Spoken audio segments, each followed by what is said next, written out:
مشهد فيه كل العناوين الجميلة والإيجابية التي كتبت بصفحات نهائي دور الكرة الممتاز والذي جمع القرمة مع ديالى. فنبدأ من الجماهير الغفيرة التي جاءت منذ وقت مبكر تساندهم، تاركة الظروف الجوية الحارة وطول الطريق خلف ظهورهم.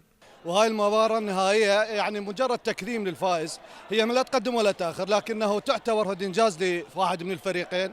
واحنا رغم الاجواء لكن تدرون ان ديالى صار له فتره طويله ما صعد للدوري الممتاز، فهذا يعني جيتنا تلهفنا لانه نلعب في دور النجوم. جماهير ديالى جماهير وفيه، من زمان هو صعد ورجع، بس هسه القادم ان شاء الله افضل. جماهير ديالى مساند الفريق زين، ونبارك لنادي ديالى صعوده بدور النجوم. ارواحنا نفديها للقرمه، جايين منك بالحر والتعب كله لاجل النادي ولاجل عيون النادي.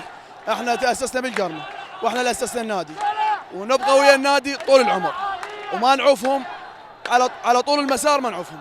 من يشاهد تدفق جماهير الطرفين في المواجهة يتبادر إلى ذهنه إنه أحد تجمع الفرق الجماهيرية في دوري نجوم العراق، لكن جماهير هذه الأندية قلبت كل الموازين وأضافت رسائل جديدة للكل بأنها تعشق كرة القدم وتقف مع فرقها بكل الحالات، مطالبين بناء ملاعب نموذجية لتلك الأندية لتعلو أغانيهم وأصواتهم العذبة من مدرجاتها. جمهور حاضر قلبا وقالبا مع النادي، النادي يستاهل، نادي القرمة الأم، جمهور قوي، جمهور مثقف، جمهور واعي. نحب نطلب من السادة المسؤولين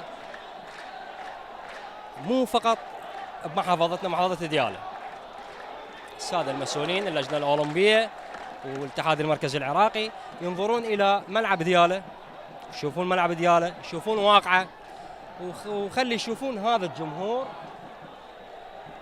إذا يستحق يسوون الملعب، وإذا ما يستحق هذا الجمهور خلي يعوفون الملعب. فرحان في الجمهور جاي بغداد، هذه الجماهير مثل جمهور ديالى جمهور القرمه، احنا نقول يفوز نقول له مبروك، نقول له هذا زين، واحنا فرحانين بشيش انديه عندهم جماهير. دوري النجوم دوري النجوم حلو. الاعتدال في طريقة التشجيع بعيدا عن كل الأمور المسيئة وغير اللائقة تضيف للقاءات حماس ومتعة أكثر، وهذا هو المطلوب في الموسم القادم وفي كل المواسم لنرتقي بما يخدم الكرة العراقية.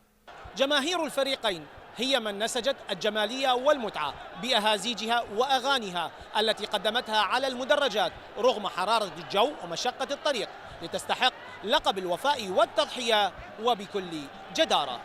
زيد غالب، العراقية الرياضية، بغداد.